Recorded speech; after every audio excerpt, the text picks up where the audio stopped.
Hey guys, Telegram Sam here. If you don't already know, I have an Instagram. It's telegram_Sam_vinyl. So if you're on Instagram, check me on there. But again, we're doing a recent vinyl pickups where I show and talk about the records I've gotten these last 2 weeks. So let's get into it. First off, something I kind of just took a chance on. It just looked interesting, and I feel like I've heard of this person's name before. But this is the self-titled album by Tropez. 1975 US press, jazz, soul, funk fusion. This was the debut solo album from the popular session guitarist John Tropez, and he played for like Van Morrison, Paul Simon, Eric Clapton, Dr. John, a lot of greats. I think he played on the Fleece album for Van Morrison. Anyways, I don't know. I just saw this for super cheap and got it. I kind of liked the cool tropical theme. It's a cool like little jazz fusion funk soul thing. I don't think it's groundbreaking anyway, but it's sort of just a nice cool thing to throw on.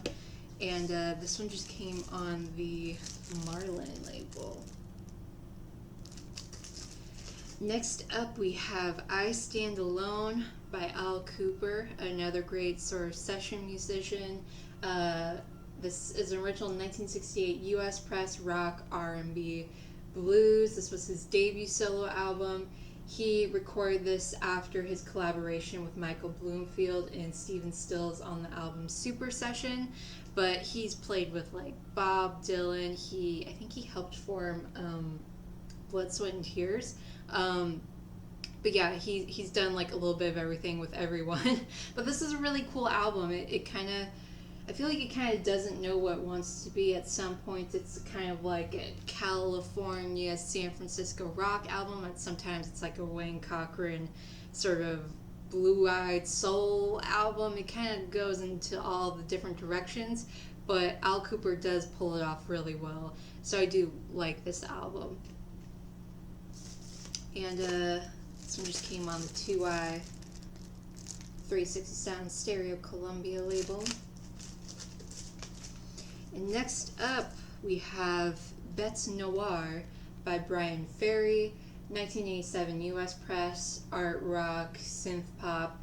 This is Bryan Ferry's 7th solo studio album, and yeah, I think Bryan Ferry's solo stuff is what originally kept me from diving into Roxy music. If you've been following me for a while, you know I've kind of gotten into a really deep Roxy music phase lately, and I feel like I heard one of Bryan Ferry's songs, and I can't remember which one, but I was just like, ugh, I don't like this. So then I just associated it with Roxy Music's music, and ever since then I've completely turned the coin and am completely obsessed with anything Roxy Music related, whether it's Bryan Ferry solo stuff, Brian Eno stuff, just Roxy Music stuff in general. And I really do love this album. The Right Stuff was a collab with Johnny Marr, which was adapted from the Smiths' B-side, Money Changes Everything, which is a cool little song on here. But yeah, such a great album. I think Bryan Ferry recently reissued this album, so you can find a nice reissue for pretty cheap. And this one just came on the 80s Reprise label. Next up, another band I feel like I've heard of but I've never really listened to, and this just looked interesting to me. This is Volatile by the Lime Spiders. 1988 US press, alt-rock, indie rock, second studio album from the Australian band. And they formed in 79 but didn't really release any album till 87. And then they disbanded in 1990 after the release of their third album. And they would like get together for a year, tour for a little bit, and then break up, and like that whole thing. They'd get together every like other year or so. And I don't think they've reformed since like the 2010s. But this is a really cool album. I don't have much Australian music, at least in this realm, in my collection. So it was a cool little just sort of shot in the dark, and I really dig this. And this one came on a Red Caroline label. Next up, we got some jazz. This is Yellow and Green by Ron Carter, 1976 US press. jazz. It's kind of just more straightforward jazz with some fusion licks to it.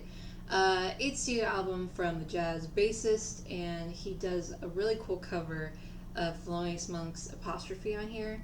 I saw some reviews about this album saying it was Ron Carter's, like, the downfall of Ron Carter, but I think it's a really good album. I mean, I know I'm not a jazz aficionado and it's something I'm still kind of getting into, but to me, I think this is a very listenable and palatable album. It's not the most groundbreaking thing, but still a good, nice, solid beginner jazz album. And this came on the Yellow CTI label. Next up, we have some pioneers in early pop soul doo-wop. This is the Ink Spots Volume 1. I would guesstimate this is probably like a 60s US comp. Soul, blues, pop, doo-wop. This is a comp of some of their singles. I believe most of these are from the 40s to the 50s. But they were an early vocal doo-wop group that formed in the 30s and was releasing stuff until 54 when the original group disbanded. Ever since then, there's been like one member that will form another version of the Ink Spots, or people who weren't in the Ink Spots that just formed Ink Spots, like cover bands and just tried to say they were the Ink Spots. But the official band disbanded in 1954. But I mean, if you want to hear the history of pop and soul music, I mean, you have to start with the Ink Spots. Really great music, and it's just really cool to see how the music has evolved over time from this to what we now know as popular music. It's just really interesting to hear, so that was cool. And this one just came on this sort of turquoisey blue Stardust Records label. Next up, a little bit more jazz. We have Bad Benson by George Benson, 1974 US press, jazz, funk, hard bop, the 12th studio album from the jazz guitarist. Ron Carter also plays bass on this album, and he does a really cool version of Take 5 by Paul Desmond on here. Again, I am not an aficionado on jazz music, but I do think this is a really nice sort of beginner album. It's not this crazy avant-garde spiritual stuff that was kind of happening in the late 60s, early 70s. It's really palatable and listenable and kind of has a really nice sort of funky flair to it. And again, this one came on the sort of yellowish gold CTI label. So that was all the stuff I bought myself, and then this next round of records was from a really nice package that Ilya sent me. He has sent me some stuff in the past. He sent me my holiest of holy grails not that long ago, my first press MC5 album. I still can't get over that. But he told me he went through his collection, had some stuff he wanted to get rid of, and was like, do you want them? I was like, sure, I'll take a chance. And so this is the first thing that was in that box. This is No Gods, No Masters by Garbage, 2021 US press, indie rock. I remember when this came out because I follow Garbage on Instagram and Shirley Mason on Instagram. I remember hearing some tracks off of this and was really interested in it. And I was like, oh, if I see it at the rec store, I should get it, but have not gotten it. So Ilya hooked me up with this one. But this was their 7th and most recent album.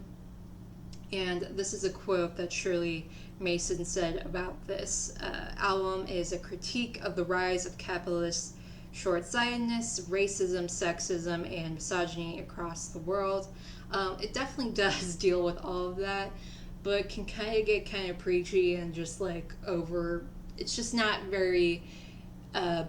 It's just very blatant about like racism is bad, sexism is bad. It's like we get that, but like how can you put that in a more, I guess, like poetic way? I don't know. To me, some songs sound kind of preachy. It's like we know racism and sexism is bad, but like, can you spin it into a metaphorical or like poetic way? Like I said, but most of the songs on here I do like. There's just a couple that I'm like, we get it. But this is a stellar album from a great, very influential band, and yeah, if you haven't tried it out, stream at the least. But yeah, let me know what you think of it if you have this album and have any thoughts or feelings about it. And this one came on a really cool sort of translucent, vibrant pink vinyl. Next up, we have some metal. We have Metal Magic by Pantera. This originally came out in 1983, and this is a 2021 US bootleg. Rock, heavy metal, kind of on the glam metal side. Their debut studio album, and their father, Dimebag Darrell, and Vinny's dad, Jeff Abbott, or Jerry Abbott, sorry, produced and mixed this album, and has Terry Glaze singing. I am not a fan of Terry Glaze's vocals. I definitely do prefer the Phil Anselmo era Pantera. And plus, I'm just not that big of a fan of glam metal in general, but you can definitely hear how amazing of a guitar player Dimebag Darrell is.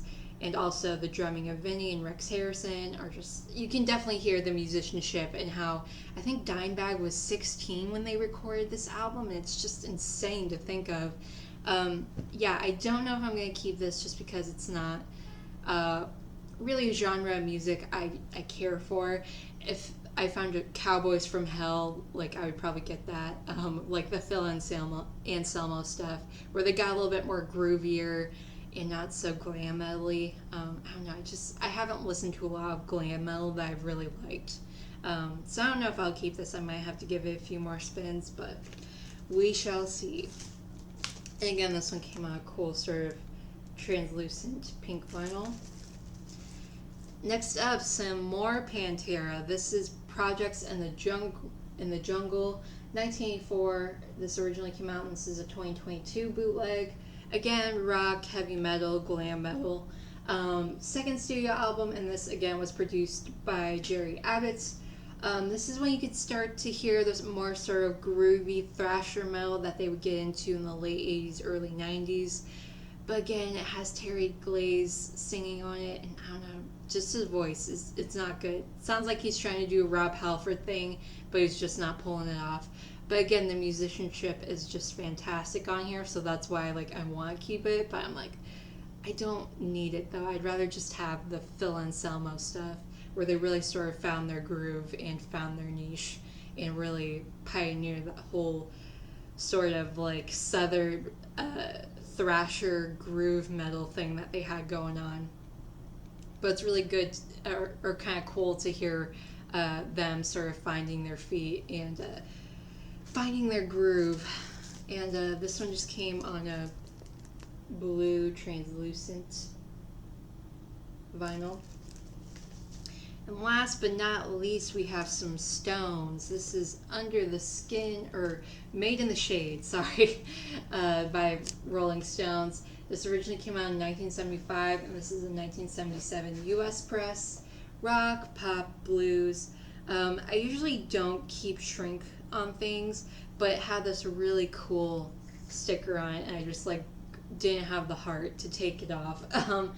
This is their third official comp album, and their first when they were signed with Atlantic, and it's sort of like a greatest hits comp from the albums they released in 71 to 74. Like you have Brown Sugar, Tumble and Dice, Happy, Wild Horses, Angie, Bitch, It's Only Rock and Roll, Rip This Joint. I mean, I love the Rolling Stones. I mean, out of all of the British bands, I think they're kind of one of my favorites. Them and the Kinks, they're kind of like my go-tos. And as you all know, Tattoo You is one of my all-time favorite albums. And yeah, it never just hurts to have the Stones. And this one just came on a cool custom label. But yeah, thank you so much, Ilya, for sending me that awesome box of records. I really appreciate it. And that is all I've gotten these last 2 weeks. Thanks to everyone for watching, and I'll see you in the next video. Bye.